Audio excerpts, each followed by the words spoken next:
श्रीमान् वेङ्कटनाथार्य विशार्क्यकेसरी वेदान्ताचार्यवर्यो मे सन्निधत्तां सदा हृदि अस्मद्गुरुपरम्परायै नमः.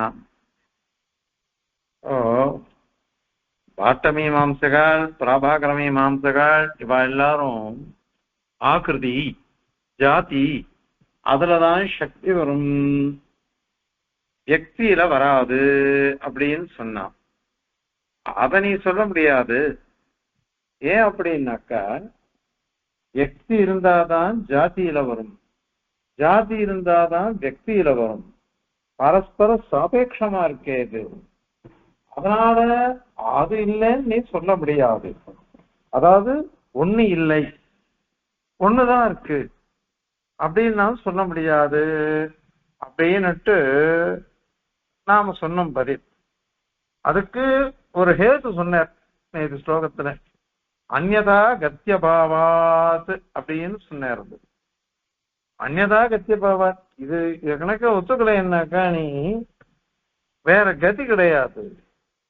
வியக்திய வச்சுண்டாதான் ஆகிருதி வரும். ஆகிருதி இல்லாம வியக்தி வரவே வராது, வியக்தி இல்லாம ஆகிருதி வரவே வராது. அந்நியதா கத்தியபாவாது, வேற கதியே கிடையாது அப்படின்னு சச்ச. அதை ஆக்ஷேபிக்கிறான் மீமாம்சகன். இத நீ சொல்லாத அப்படின்னு அவன் கேட்கிறான். நேத்தியே ஒரு விஷயம் சொன்னோம் அவ சொல்றது அப்படின்னுட்டு. வியக்தியில சக்தி இருக்குன்னு சொன்னானாக்கா, பழைய காலத்துல எந்த வஸ்துக்களும் இருக்காது இல்லையா? பழைய காலத்துல எந்த வஸ்துக்களும் இருக்கவே இருக்காது. அதனால வஸ்துவே இருக்காதுன்னு சொல்லிட்டாக்கா, அப்ப வேதம் இருக்கு, வேத நித்தியம், வேதம் இருக்கு, சப்த நித்தியம், சப்தமும் இருக்கு. அந்த சப்தத்தினுடைய பொருள் மட்டும் இல்லை அப்படின்னு ஆயிடும். பிரீஹி இருக்கும், நெல் இருக்கும். ஆனால் நெல்லுன்றது சப்தம் இருக்கு, பிரீஹிங்கிற சப்தம் இருக்கு. ஆனால் நெல்லுங்கிற பொருள் இல்லை, பொருள் இல்லை. அப்போ அர்த்தசூன்யமா போயிடுவேன், வஸ்துவே இல்லாம போயிடுவேன். வஸ்துவே இல்லாம போயிட்டாக்கா அப்போ எப்படி வேதத்துல சொன்னது பிரமாணம்னு அங்கீகரிக்க முடியும்? வேதம் போய் சொல்லாதே. வேதத்துல இந்த மாதிரி வஸ்து இருக்கு, வஸ்து இருக்குன்னு சொன்னாக்கா அந்த வஸ்துவை ஒத்துண்டுதானே ஆகணும். அது இல்லைன்னு எப்படி சொல்ல முடியும்? அத மாதிரி இன்னொன்னு வாக்கியம் கேட்கிறா. பசுனா எதேத்த அப்படின்னுட்டு வேத வாக்கியம். ஆட்டை கொண்டு யாகம் பண்ணு அப்படின்னு சொல்லிட்ட. அப்போ இதுக்கு நீ என்ன அர்த்தம் சொல்லணும்? பசு அப்படின்னா வியக்திய சொல்றது அப்படின்னு சொல்லணும். பசுன்னு ஆடு என்கிற ஒரு வியக்தி, தனிப்பட்ட பொருள், அத சொல்றது அப்படின்னு சொல்லணும். ஜாதி இல்லைன்னு சொல்ற நீ. ஆனா அவன் என்ன கேட்கிறான் மீமாம்சகன், கர்மா அப்படிங்கிறது எல்லா காலத்திலையும் இருக்குது, எல்லா காலத்திலையும் கர்மா அப்படின்னு இருக்குது. அது அதனால 3 காலத்திலையும் இருக்கக்கூடிய கர்மாவுக்கு பசுனா அப்படின்னு ஒரே ஒரு வியக்தி, அதை கொண்டு எல்லா கர்மாவையும் பண்ண முடியும் எப்படி நீ சொல்லுவ? நீ நிர்வாகமே பண்ண முடியாதே. ஏன்னா நீ என்ன சொல்லிட்ட, பசுனா அப்படின்னா ஒரு வியக்தி தான். அங்க பசுனான்னுட்டு 3வது வேற்றுமை, அதுல முதல் ஏகவச்சனம், அது ஒருமைய சொல்றது.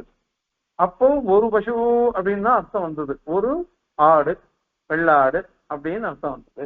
அப்போ அந்த ஒரு வெள்ளாட்டை கொண்டு பண்ணணும்னு வந்ததுன்னாக்கா, எல்லா காலத்திலையும் இருக்கக்கூடிய கர்மாவுக்கு ஒரே ஒரு ஆட்டை கொண்டு எப்படி நிர்வாகம் பண்ண முடியும்?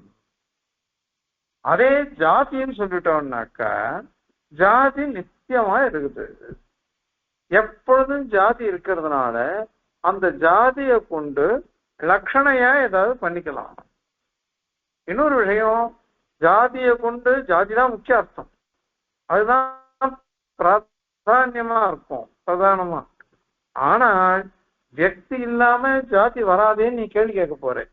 ஒருத்தன் காமானையன்னு சொன்னான்னாக்கா பசுங்கிற வியக்தியை தானே எடுத்துன்னு வருவான். அதனுடைய ஜாதி எழுத்துன்னு வர முடியாது. ஜாதிங்கிறது அமூர்த்தம், கையாள முடியாதது, ஹேண்டில் பண்ண முடியாது. அதனால அமூர்த்தமா போயிட்டதுனால அதை எப்படி எடுத்துன்னு வர முடியும்? அதனால கிரியையில வெறும் ஜாத்திய சொன்னாக்கா அது அன்வயிக்காதே அப்படின்னு சொன்னையாவது நீ கேள்வி கேட்கிற. அதுக்கு அவன் என்ன சொல்றான் மீமாம்சகன், லட்சணையா பண்ணிட்டு போறது. லட்சணையான்னாக்கா முக்கியார்த்தம் கிடையாது. ஊர் சிரிச்சது அப்படின்னு சொன்னாக்கா ஊர்ல இருக்கிற ஜனங்கள் சிரிச்சா லட்சணையா சொல்றோமோ இல்லையோ, அந்த மாதிரி இங்க வச்சுட்டு போகலாம். அல்லது அர்த்தாபத்தியா, அர்த்தாபத்தி அதாவது ஒரு வியக்தி இல்லாம அந்த வியக்தியை எழுத்துன்னு வர முடியாது. அதனால அந்த வியக்தியை கல்பிச்சுக்கலாம். ஜாதியில தான் அர்த்தம், ஆனால் வியக்தியை கல்பிச்சுக்கலாம் அப்படின்னு நாங்க சொல்றோம். அவரே இன்னொரு விஷயம் ஒண்ணு சொல்ற, அனன்யலப்ய சப்தார்த்தகான்னு ஒரு நியாயம் உண்டு. அனன்யலப்ய சப்தார்த்தகான்னாக்கா ஒரு பதத்தை சொன்னாக்கா அந்த பதத்திலிருந்து இதுதான் அர்த்தம், வேற எந்த பதத்திலிருந்தும் அந்த அர்த்தம் வராது அப்படின்னு நினைக்கணும். அனன்யலப்யாக வேற ஒண்ணு, அந்நியலப்யம் இல்லை, அனன்யலப்யம் வேற ஒண்ணுத்தினாலேயும் அர்த்தம் வராது, இதனாலதான் வரும் அப்படின்ற நியாயத்தினால ஜாதிதான் அர்த்தம் வரும். வியக்தியை கல்பிச்சு கூட கல்பிச்சுக்கலாம், ஆனா ஜாதியை கொண்டுதான் சொல்ல முடியும். ஜாதியை விட்டுட்டு இதை மாதிரி சொல்ல முடியாது அப்படின்னுட்டு மீமாம்சகன் ஆக்ஷேபிக்கிறான். அதே மாதிரிதான் நேத்திய ஒரு விஷயம் சொன்னோம், வேதம் நித்தியம். அந்த ஜாதி நித்தியம்னு சொன்னாதான் வேத நித்தியம்ன்றது எடுபடும். சப்தம் நித்தியம், அந்த சப்தத்தினால் சொல்லக்கூடிய பொருள் எது அப்படின்னாக்கா ஆகிருதி தான், ஜாதி தான். அது சொன்னாதான் நித்தியமா இருக்கும். இல்லாத போனா வேத நித்தியத்துமே அடிபடும் அப்படின்லாம் ஆக்ஷேபம் பண்ணான். அத இந்த ஸ்லோகத்தினால கண்டிக்கிறார் சுவாமி. இதுவும் தப்பு. அது நீ வியக்தி இல்லாமல் ஜாதிய மாத்திரம் சொல்றேன் அப்படின்னு சொன்னா அது சரியில்லை. வியக்தி இல்லாம ஜாதியை மட்டும் அது ஸ்பரிசிக்கவே ஸ்பரிசிக்காது பொருள்ன்றது. ஜாதி நமக்கு முக்கியம்தான், ஜாதி நாங்க இல்லைன்னு சொல்லலை. அதுக்கோசரம் வியக்தி இல்லைன்னு நீ சொல்ற பாரு, அது தப்பு. வியக்தி இல்லாம ஜாதியானது தொடவே தொடாது, அது சொல்ல முடியாதது. ஏன் அப்படின்னாக்கா எது எதுல இருக்கு சொல்லு. நேற்று ஒரு விஷயம் சொன்னோம், பிரகாஷாதிவத்து நைவம் பரஹா அப்படின்னு சூரியனுடைய பிரகாசம் இருக்கு. சூரியன் தர்மியா இருக்குது, சூரியனுடைய பிரகாசம் தர்மமா இருக்குது. தர்மம் தர்மியில தான் இருக்கும்.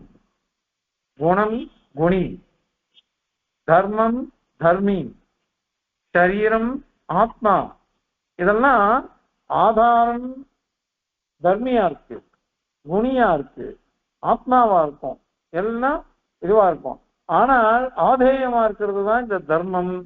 அத மாதிரி ஜாதி பிரகாசம் இவைகள்லாம் குணம் முதலானவைகள்லாம். இதை நேத்தியே சொன்னோம், பிரகாசாதிபத்த நயம் பரான்னு சூத்திரக்காரர் சொன்னேன். அதனால ஜாதி அப்படின்னு சொன்னாக்க ஒரு வியக்தி தான் ஜாதிக்கு ஆதாரமா இருக்குது. அதனால நீ சொல்ற பிரகாரம் சொன்னாக்கா ஜாதிதான் இருக்குது நிச்சயமா, வியக்தி போயிடும்னு சொன்னாக்கா ஆதாரம் இல்லாம ஜாதிங்கிறது எப்படி இருக்கும்? அது எப்படி கிரகிக்க முடியும்? அதனால நீ தான் சொல்லணும். அது அதே மாதிரி வெக்திமத்தம் இருந்தாலும் போராது, ஜாதியும் தானா வந்துடும், தானா வந்துடும். பிராட்டி சொல்றாரு இல்லையோ, அனன்யா ராகவேனாகும் பாஸ்கரேன பிரபாயத்தா. நான் ராகவனோட கூட வேறுபட்டவள் இல்லை, வேறுபட்டவள் தான், ஆனால் சேர்ந்தே இருப்போம், அனன்யமா இருக்கும். அங்க ஐக்கியம் சொல்லல, அனன்யம் தான் சொல்லப்பட்டிருக்குது, வேறுபட்டவள் அல்ல. ரெண்டு பேரும் சேர்ந்துதான் வருவான்னு அர்த்தம். அதுக்கு பாஸ்கரேன பிரபாயதா அப்படின்னு பதில். உதாரணம், பாஸ்கரன் சூரியன், பிரபா கிரணம் அது பிரகாசம். இது ரெண்டும் ஒண்ணுக்கு ஒண்ணு அப்படி இருக்கா அப்படி அப்படின்னு அர்த்தம். அதனால வியக்திய தொட்டுண்டுதான் சப்தம் அர்த்தத்தை சொல்லும், வியக்திய போதிச்சுட்டுதான் சொல்லும். அது சொல்லும் பொழுது ஜாதிங்கிறதும் சேர்ந்துதான் வரும். அந்த ஜாதி இல்லாம வெக்தி வராது, வெக்தி இல்லாம ஜாதி வராது, பரஸ்பரம் சாபேட்சமா இருக்குது. இது எத்தனையோ வாட்டி சொல்லிட்டோம். அதை பாஷ்யம் முழுக்க இப்படிதான், ஸ்ரீபாஷ்யம் முழுக்க எங்க பார்த்தாலும் சரி, எவ்வளவு தூரம் கொண்டு போனாலும் திருப்ப திருப்ப திருப்ப அதில் கொண்டு முடிப்பேன். அவ கேட்கிற கேள்விக்கெல்லாம் சமாதானம் சாதிக்கிறே நம்பரமானார். பின்னாடி நிறைய வரப்போறது இந்த விஷயங்கள்லாம். அதுல இந்த சுவாமி குத்திமலம் சுவாமி ஒரு விஷயம் சொல்ற, ஒரு நியாயம் இருக்கு. எந்த பதமானது, எந்த சப்தமானது எந்த அர்த்தத்தை விஷயமாக உடையதோ அத நியமேன நமக்கு போதிக்கும். அது கௌஹு அப்படின்னு சொன்னாக்க பசுமாடு அப்படின்னு அர்த்தம் வருது. அந்த கௌஹுன்ற சப்தத்துக்கு என்ன அர்த்தம்? பசுன்னு அர்த்தம். இந்த பசுமாடுங்கிறது தான் அந்த சப்தம் நியமேன போதிக்கும். எந்த சப்தத்துக்கு எது பொருளோ அந்த பொருளை எப்பொழுதும் அந்த சப்தமானது சொல்லிட்டு இருப்போம். அது இதுதான் சக்தி அப்படின்னு சொல்லணும். அதனால ஜாதியை விட்டுட்டு ஒரு வியக்தி இருக்கும் சொல்றதோ, வியக்தியை விட்டுட்டு ஜாதி இருக்கும்னு சொல்றதோ அந்த மாதிரி லோகத்துல அனுபவமே கிடையாது, போதமே கிடையாது. அதனால ரெண்டுத்திலையும் சக்தி ஒத்துக்கணும். எது பிரதானம் எது அப்பிரதானம் அப்படின்றது இங்க கிடையாது. விசிஷ்டே சக்தி, விசிஷ்டே சக்தின்னு சொல்றதுனால இது ரெண்டும் சேர்ந்துதான் வரும். பிராட்டி பிரதானமா பெருமாள் பிரதானமான்னு கேட்டா என்ன சொல்ல முடியும்? வாகத்தாயோ சம்பிருப்தோ அப்படின்னு நான் காளிதாசன். ஒரு சப்தம் ஒரு அர்த்தம் இது ரெண்டும் ஒன்னா சேர்ந்துருக்குது. அது சப்தார்த்த சம்பந்தம், அது நித்தியம். அதெல்லாம் இந்த சப்தார்த்த சம்பந்தம் நித்தியமா இருக்குது. அது என்னைக்கும் பிரிக்க முடியாது. இதுதான் பிரதானம் இதுதான் அப்பிரதானம் கிடையாது. வாசமர்த்தோனுதாவதிங்கிற சம்பிரதாயத்துல, அதாவது நாம சங்கீர்த்தனை பத்தி சொல்றது. அது நாராயணான் பேர் சொன்னாலே அது புண்ணியம். அது அந்த சப்தத்தை சொல்லிட்டா அதனுடைய அர்த்தம் பின்னாடிதான் வரும். முதல்ல என்ன வந்தது? சப்தம் தான் வந்தது அப்படின்றதுக்கோசரம் அது சொல்றது. ஆனால் அந்த சப்தத்தை விட்டு அந்த அர்த்தம் பிரியாம இருக்கும். இப்ப என்ன சொல்றோம்னா அந்த சப்தம் அதனுடைய பொருள் எப்படின்னா ஒரு பக்கம் ஜாதி ஒரு பக்கம் வியக்தி, இது ரெண்டும் சேரும். அதனால வியக்தி வேணும்னா ஜாதி தேவை, ஜாதி தேவைன்னா வியக்தி தேவை. அதனால ரெண்டுத்தையும் சேர்த்து வச்சு ஜாதி விசிஷ்ட வியக்தம் சக்தி அப்படின்னு சொல்றதுதான் சரி. அது அனிவாரியம். அதை தடுக்கவே முடியாதது, தவிர்க்க முடியாதது, தடுக்க முடியாதது. அத இன்னும் உதாரணம் சொல்றேன். ஜாதி அப்படின்னா நீ என்ன சொல்ல போற? இப்போ கௌஹு அப்படின்னு சொன்னாக்கா கோத்வம் ஜாதி அப்படின்னு சொல்லணும். அதுல தன்னுடைய ஹேத்து இருக்கிறதுனாலதான் அந்த கோத்வன்றதே நமக்கு தெரியாது. அதுக்கு ஹேத்து எது? வெக்தி. வெக்தி இல்லாம ஜாதிங்கிறதே இருக்காதே. ஏற்கனவே என்ன சொன்னோம்? ஆதாரம் இல்லாம ஆதாயம் இருக்குமா? நெய்க்கு தொன்ன ஆதாரமா, தொன்னைக்கு நெய் ஆதாரமா? அந்த வெக்தி தான் இந்த ஜாதிக்கு ஆதாரமா இருக்கும். அதனால இது ஒரு வெக்தி இருந்தாதான் இந்த ஜாதிங்கிறதே தெரியும். அதனால ஜாதி அர்த்தமாகிறது கோஷப்தத்தினால கோத்திர ஜாதியான சுகை நமக்கு தெரியாது. அது எந்த இடத்துல இருக்கும்னா வேற எங்கேயும் இருக்குது. எந்த வெக்தி இருக்கோ அந்த வெக்தியில தான் அது இருக்கும். சொன்னா கோ வெக்தியில தான் அது இருக்கும். அது நிராசிரியமா இருக்காது. அதனால கோங்கிற வெக்தி இல்லாமல் கோத்வங்கிறது வராது. அதே மாதிரிதான் உன் பக்கமும் பேசுறேன். கோத்வம் இல்லாமல் கோங்கிற போதமும் வராது.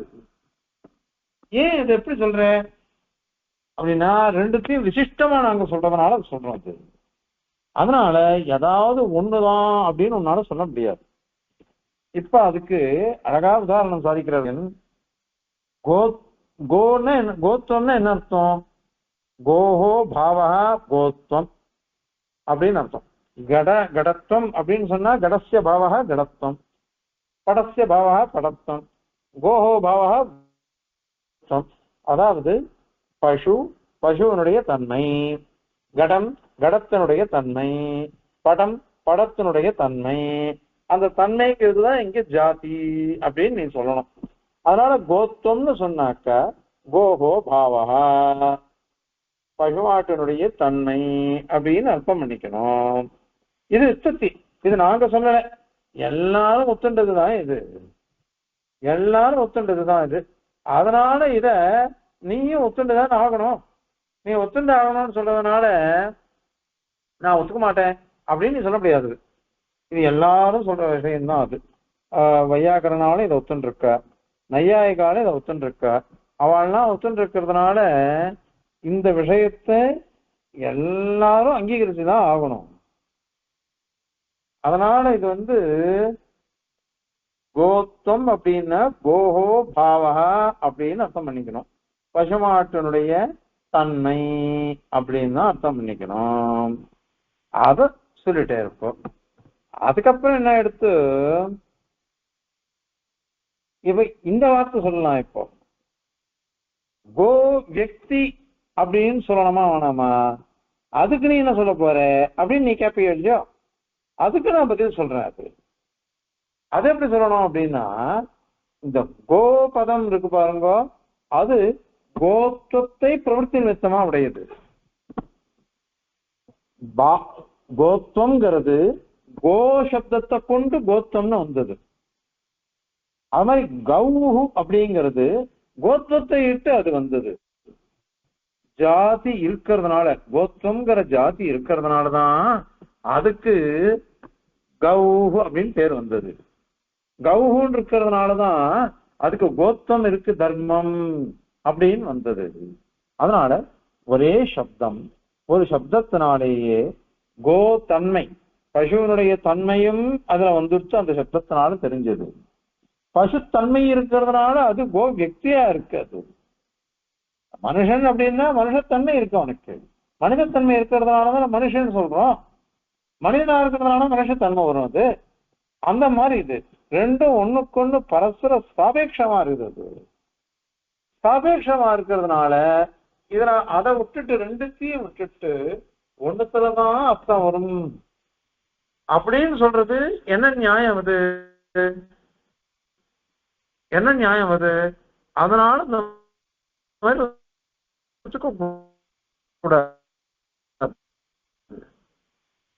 ரெண்டு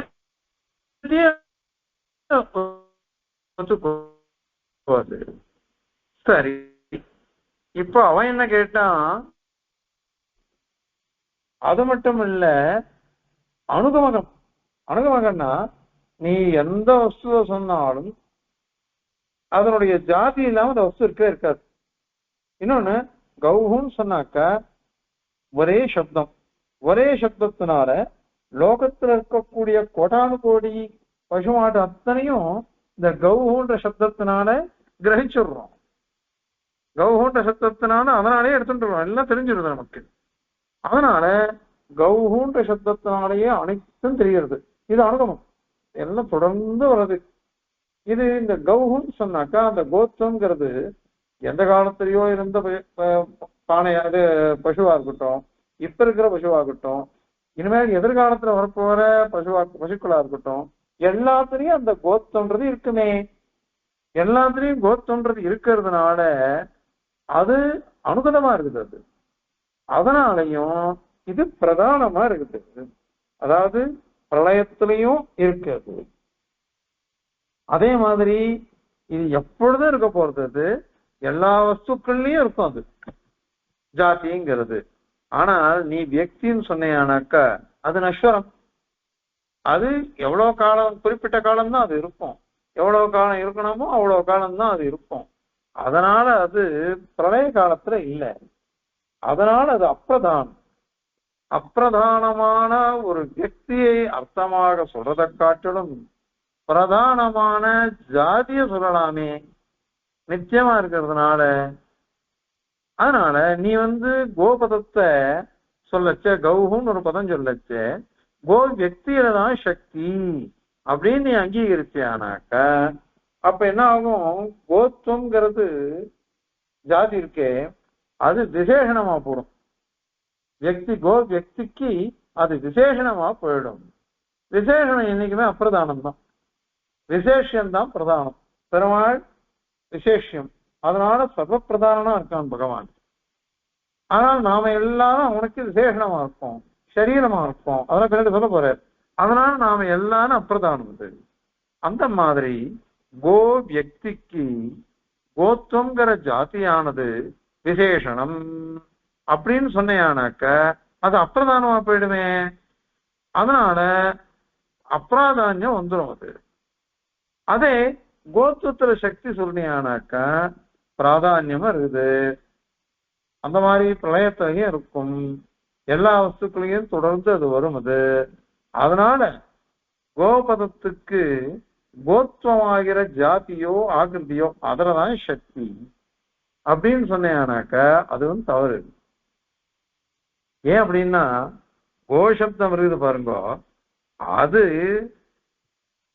கோத்துவத்துக்கு கோத்துவத்தை பரதந்திரமா தான் காமிக்கிறது. நீ பரதந்திரமா தான் இருக்குது. ஏன்னா நீ முதல்ல தெரியச்ச கௌஹுன்னு தான் சப்தம் வந்தது, கோ சப்தம் வந்தது. கோ சப்தம் வந்த உடனேதான் ஜாதிங்கிறது அப்புறம் தெரியறது. முதல்ல கோ சப்தம் தான் வந்தது, அதன் பிறகுதான் ஜாதிங்கிறதே தெரியறது. அதனால கோன்ற வியக்தி இருக்கே அதுக்கு பரதந்திரமா தான் இது வருது. நீ வியக்தியே வராது, முதல்ல கோத்துவம் தான் வரும் அப்படின்னு சொன்னையானாக்கா முதல்ல கோன்ற ஞானமே ஒருத்தனுக்கு இல்லை. கோங்கிற ஞானமே இல்லாதவனுக்கு கோத்துவங்கிற ஞானம் எப்படி வந்ததுன்னு சொல்ற நீ? கோங்கிற ஞானமே இல்லையே, ஆதாரத்தினுடைய ஞானமே இல்லாமல் ஆதேயத்தினுடைய ஞானம் எப்படி வந்தது? நீ பிரதானங்கதான சொல்றதுனா நாங்க ஒத்துக்கல. ஏன்னா அதெல்லாம் கல்யாணம் பண்ண போறாரு. அதனால கோங்கிறது ஒரு வியக்தி. அதனால நீ கோத்துவன்றது ஜாதி, அது பிரதானம், அது அனுகதமா இருக்குது அப்படின்னு நீ சொன்ன பாரு. அதெல்லாம் கூட எப்படி தெரியுமா? விவகாரத்தை கொண்டுதான். லோகத்துல விவகாரம். பசுன்னு சொன்னாக்கா ஒருத்தன் பசுன்னு சொன்னா பசுமாடு என்கிட்ட இருக்கு அப்படின்னு ஒருத்தன் சொன்னான். உடனே நமக்கு என்ன வருது? பசுமாடுன்னு என்னன்னு நமக்கு ஞானம் வருது. அதாவது பசு எப்படி இருக்கும்னு நமக்கு தெரியுது நமக்கு. அதன் பிறகு இவங்கிட்ட இருக்கிற பசு சோப்பா கருப்பா அப்படின்னு தோன்றது. அந்த மாதிரிதான் வருது. அதனால இந்த பசுங்கிறது லோக விவகாரத்துக்கோசரம் இந்த மாதிரி தெரியுது, பிரதானம்ன்ற மாதிரி நமக்கு தெரியுது. உண்மையிலேயே அது பிரதானம்லாம் இல்லை, லோக விவகாரத்துக்கோசரம். அது மட்டும் இல்ல, நீ என்ன சொன்ன? இது பிரதானம் பிரளயத்துல இருக்கும் அப்படின்னு நீ சொன்ன. பிரளயத்துல இருக்கும் உனக்கு எவன் சொன்னான்? பிரளயத்துல இருக்கும் அப்படின்னு நீ சொன்னீங்க. இப்போ அது யார் சொன்னா? பசுமாடு இல்லாட்டா கூட கோத்துவம் இருக்கும், அதனால அதுக்கு பிராதானியம் இருக்குது அப்படின்னு நீ சொல்ற. பிரளயத்துல இந்த கோத்துவம் இருக்குன்னு யார் சொன்னா? அது எதுவுமே இல்லை, நாங்க சொல்லிட்டு இருக்கோம். பரமாத்மா மட்டும்தான் இருக்குது. அது சொல்லி இன்னொரு விஷயம் நம்ம சொல்லியிருக்கோம், நாமரூப விபாக அனர்ஹமா இருக்குது. ஆரம்பணாதிகரணத்துல சூத்திரம், அசத்யபதேசான்யர் ஜெயன்னர் தர்மாந்தரேன வாக்கிய சேஷா யுக்தே சப்தாந்தராச்ச அப்படின்னு சூத்திரம். அங்க அசத்வாயுதமக்ர ஆசீத் அப்படின்னு இருக்கு. அப்ப அசத்வாயுதமக்ர ஆசீன்னு சொன்னதுனால ஒண்ணுமே இல்லையே அப்படின்னு கேள்வி வந்தது. அதற்கு பதில் சொல்லச்ச தர்மாந்தரேன வாக்கிய தேடா யுக்தே சப்தாந்தராச்சன்னு சொல்லி, தர்மாந்தரேன என்ன தர்மாந்தரம் அப்படின்னா நாமரூப அனர்ஹ தசை, நாமரூப விபாகமே கிடையாது. அப்ப நாமரூப விபாகமே இல்லை அந்த சமயத்துல. அதன் பிறகுதான் தத்தேதம் தருகி அவ்யாகிருதமாசி தன்னாமரூப அவ்யாம் வியாகிரியத அப்படின்னு வாக்கியம். அதனால முதல்ல எப்படி இருந்ததுன்னாக்கா அவ்யாகிருதமா இருந்தது. அவ்யாகிருதம்னா பிரிக்கப்படலை, பிரிக்கப்படாம இருந்தத அதுக்கப்புறம் பெருமாள் நாமரூபாபியாம் வியாகிருத அப்படின்னுட்டு நாம ரூபம் அதெல்லாம் வச்சு எல்லாத்தையும் பிரிச்சு சிருஷ்டிக்கிறார், வெட்டி சிருஷ்டி அப்படின்னு தான் சொல்றது அங்க ஸ்ருதி. அதனால அப்ப எப்படி இருந்தது பழைய திசையில? எந்த வஸ்துவும் கிடையாது, எல்லாம் சூக்ம தசையை அடைஞ்செடுத்து. ஜீவனுக்கே என்ன சொன்னோம்? அச்சித் அவிசிஷ்டான் பிரளயே ஜந்து நவலோக்கிய ஜாத நிர்வேதா. உடம்பு சேர்ந்து இல்லாததுனால, இந்திரியம் சேர்ந்து இல்லாததுனால, பிராணன் சேர்ந்து இல்லாததுனால அவன் அச்சேதன பிராயமா இருக்கான். அவன் ஜீவன், ஜீவனுக்கே அந்த கதி. ஞானீக ஸ்வரூபன், ஞானீக குணகன் அப்படிலாம் சொன்னமே, அவனுக்கே அந்த கதின்னாக்கா ஒரு அச்சேதனத்துக்கு எப்படி இருக்கும்? அதனால ஒரு கோயில்ல போய் எடுத்தோம்னா கோத்த மட்டும் இருக்கு அப்படின்னு நீ சொல்றியே, அது எப்படி வரும் சொல்லுது? அதனால அது கிடையாது. ஏன்னா பிரம்ம மாத்திரம் தான் இருக்குன்னு தான் நம்மளுடைய சித்தாந்தம். அதனால இன்னொரு விஷயம் அவன் கேட்டான், ஜாதிங்கிறது நித்தியம் அப்படின்னு சொன்னான். வாஸ்தவம் தான். அது கூட எப்படி? வியக்தியபேட்சையா, வியக்தியை வச்சுட்டு ஜாதி நித்தியம்ன்றோம். ஏன் அப்படின்னாக்கா, பொதுவா எத்தனையோ பசுமாடுகள் இருக்கலாம், காலாகாலத்துக்கும் பசுமாடுகள் இருக்கு. ஆனா அந்த பசுமாடு, ஒரு பசுமாடு பிறக்கிறது 100 வருஷம் இருக்கு, 50 வருஷம் இருக்குன்னு வச்சுக்கோங்க. அதன் பிறகு அந்த பசுமாட்டுக்கு மரணம்ன்றது நிச்சயம். ஜாத்தசிய திரவமூர்த்தியோ திரவம் ஜன்ம மிருதசிய. அதனால அதுக்கு மரணம் நிச்சயம். அது போயிட்டு இருக்கும், வந்துட்டு இருக்கும். அந்த వ్యక్తిயை வச்சு பார்க்கும் பொழுது லோகத்துல இருக்கக்கூடிய அத்தனை பசுக்கள்லயும் கோத்வம் அப்படின்றது இருக்குது. அதனால கோத்வன்றது நித்தியம் அப்படின்னு அந்த వ్యక్తిயை கொண்டு இதை சொல்றதை தவிர்த்து நீ சொல்ற மாதிரி பிரளய திசையில நித்தியமா இருக்குன்றது கிடையாது. இந்த நித்தியத்துவத்தை ஆபேட்சிகம்னு சொல்றோம். ஆபேட்சிகம். நாம சொல்றோம் உன்னுடைய புகழ் பிரளயம் வந்தாலும் நிற்கும், உன்னுடைய கீர்த்தி அப்படி இருக்கும் இப்படி இருக்கும்னா நாம சொல்றோம். இதெல்லாம் என்ன அப்படின்னாக்கா தீர்க்க கால விற்த்தின்னு அர்த்தம். ரொம்ப நாள் இருக்கும் அப்படின்னு அர்த்தம். ஜன்மம் அப்படியே பிரளயத்துக்கு அப்பவும் இருக்கும்லாம் கிடையாது, ஏதோ சில காலத்துக்கு இருக்கும், கொஞ்ச நாள் தீர்க்க காலமா இருக்கும்ன்ற அர்த்தமே தவிர்த்து எப்பொழுதும் இருக்கும்ன்றது கிடையாது. சந்திர தாரகம்னா அந்த சந்திர தாரகமே என்ன ஆகும்? பிரளயம் வந்ததுன்னா போயிடுறது. அதனால இதெல்லாம் ஒரு கால கிரமத்தை வச்சுட்டு ஆபேட்சிகமா நித்தியம்னு சொல்றதே தவிர்த்து எப்பொழுதும் இருக்கு அப்படிங்கிற அர்த்தம் கிடையாது. அதனால இது ரெண்டுத்துக்குமே சாபேக்ஷன்றது இருக்குது. ஜாதி வியக்தி இது ரெண்டுத்துக்கும் சாபேக்ஷம், பரஸ்பர சாபேக்ஷம் இருக்கு, எதிர்பார்ப்பு இருக்குது. அந்த எதிர்பார்ப்பு இருக்கிறதுனால என்ன ஆயிடுச்சுன்னாக்கா நீ இதுதான் முக்கியம் அதுதான் முக்கியம்னு சொல்ல முடியாது. நீ ஏன் இன்னொரு வார்த்தை விட்டுட்ட, ஜாதி வியக்திக்கு விசேஷனம் சொல்லிட்டா அப்ராதானியம் வந்துரும்னு, அது இஷ்டாபத்திங்களுக்கு. ஏன்னாக்கா ஜாதி குணம் தர்மம் ஸ்வபாவம் சரீரம் இத மாதிரி இருக்கலாம், பிரகாசம்னா இருக்கே, இவைகள்லாம் என்னைக்கும் விசேஷனமாகத்தான் இருக்கும். அதனால ஜாதியும் விசேஷனம் தான். அதுக்குதான் சொன்னோம், விசேஷணமா இருக்கக்கூடியதுக்கு விசேஷம் ஆதாரமா இருக்கும். இப்போ வியக்திங்கிறதுலதான் விசேஷணமாக ஜாதியானது அன்வயிக்கிறது. அப்ப வியக்தி தான் விசேஷம். விசேஷமான வியக்திக்கு விசேஷணமான ஜாதியானது விசேஷணமா இருக்கு. அதனால பரஸ்பர அன்வயம் இருக்கிறதுனால விசிஷ்டே சக்தி, ஜாதி விசிஷ்ட வியக்தியில தான் சக்தி. இதெல்லாம் சொல்லிட்டாது. இன்னொரு விஷயம், இந்த சுவாமி குச்சிமான சுவாமி மகாதார்த்திகர் அந்த சுவாமி சாதிக்கிறாரு, பிரத்யக்ஷமா பார்க்கச்ச வர்த்தமான பிராதானியம் தான் பிரத்யக்ஷன்றது. அதாவது என்ன அர்த்தம் அப்படின்னா, பிரத்யக்ஷமானது நேரம் எதை பார்க்கிறோமோ அதுதான் பிரதானமா காமிச்சு கொடுக்கும். நீங்க ஜாதியை நேரம் பார்க்க முடியாது, அதே பிரத்யக்ஷத்தினால எதை பார்க்கலாம் அப்படின்னாக்கா வியக்தியை பார்த்துடணும்.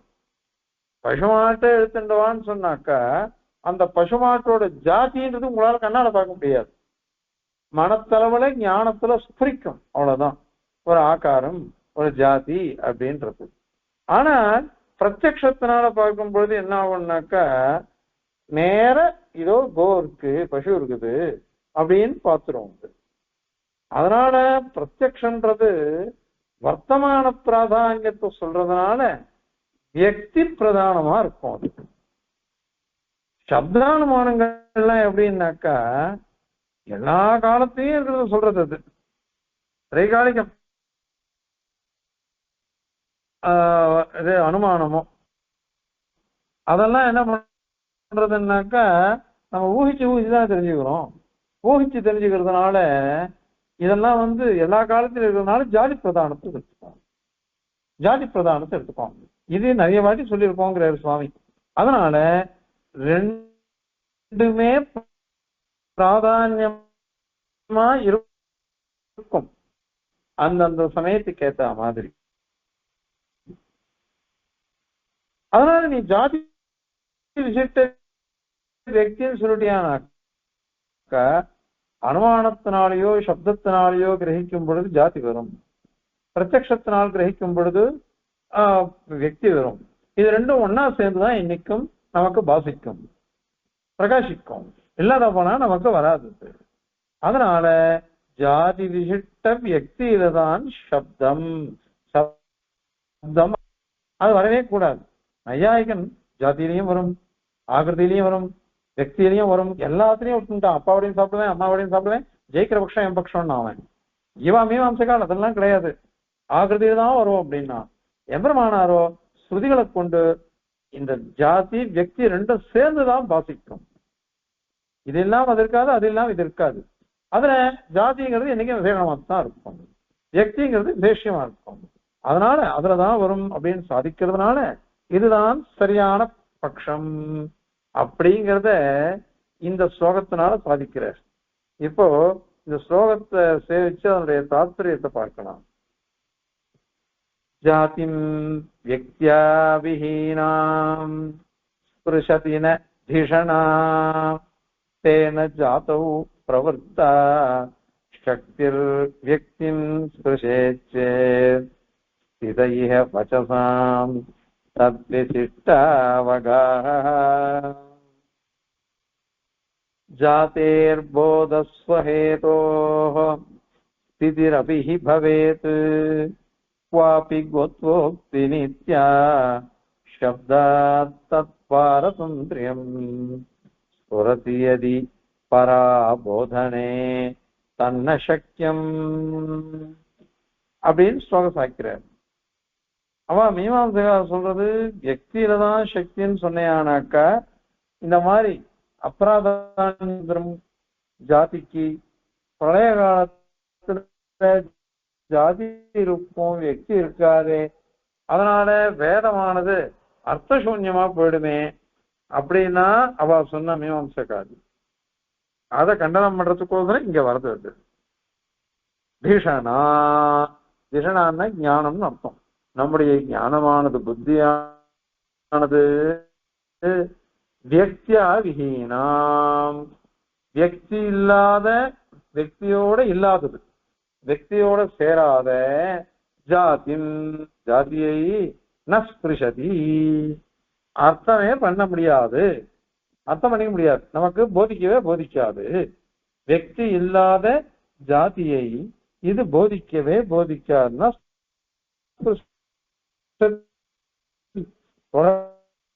தொடாது, அர்த்தமே வராதுன்னு அர்த்தம்.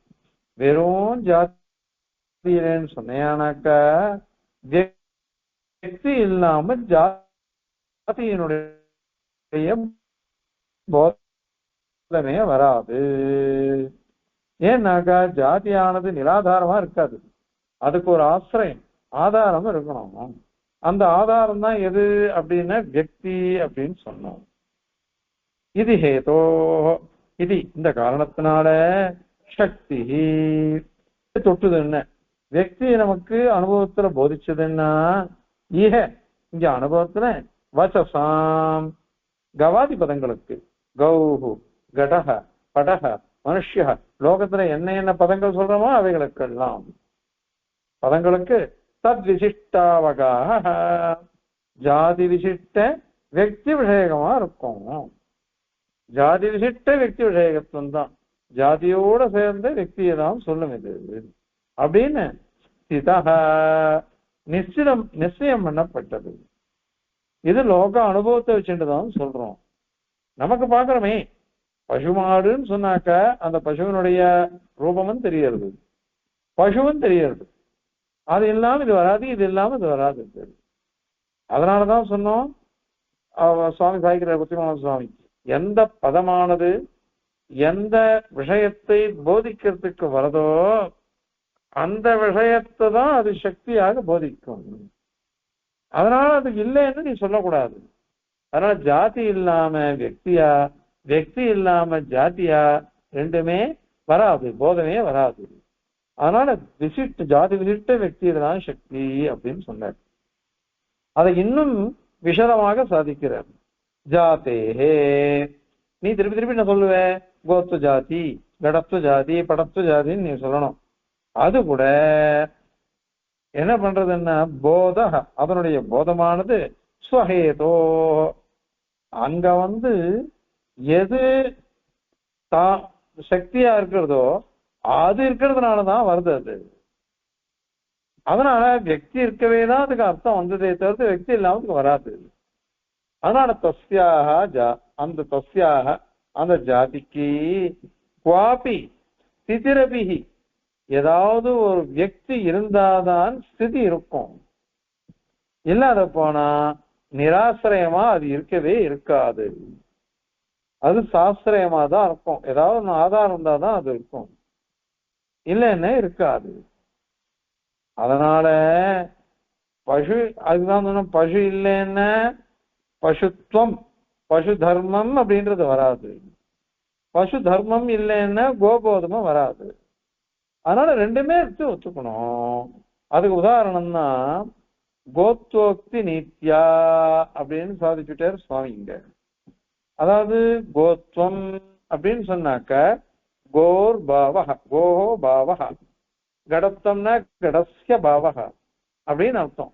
இப்போ கோஹோன்னா கோ வெக்தின்னு அர்த்தம், அதனுடைய தன்மைன்னு அர்த்தம்.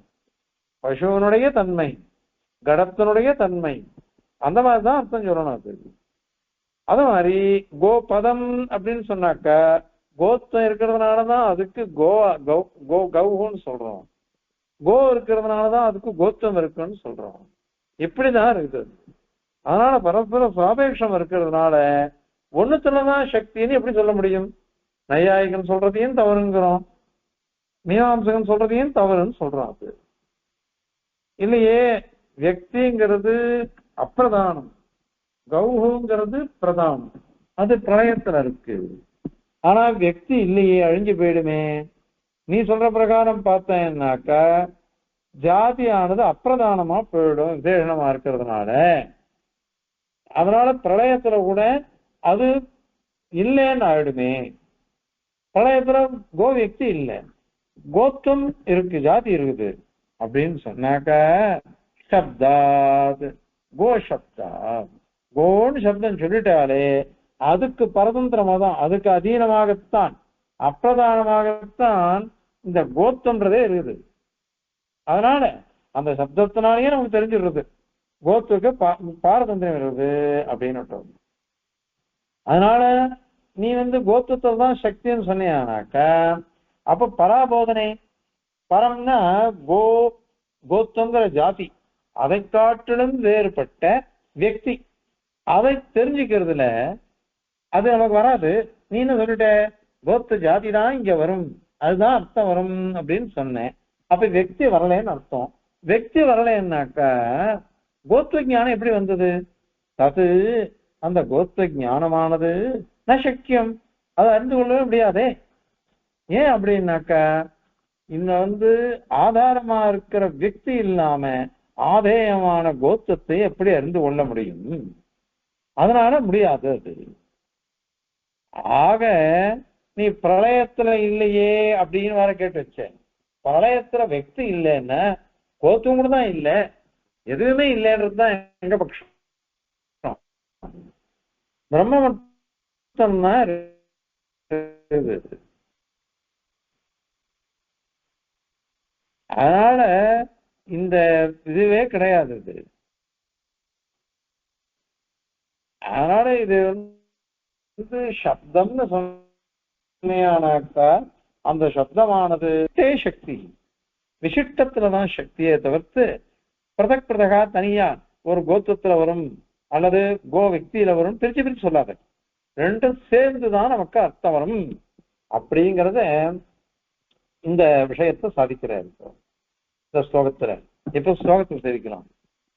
ஜாதிம் வியக்தியா விஹீனாம் ஸ்பிருஷதி ந தீஷணா தேன ஜாதௌ பிரவருத்தா சக்திர்வியக்திம் ஸ்பிருஷேச்சேத் ஸ்திதைஹ வசசாம் தத்விசிஷ்டாவகாஹ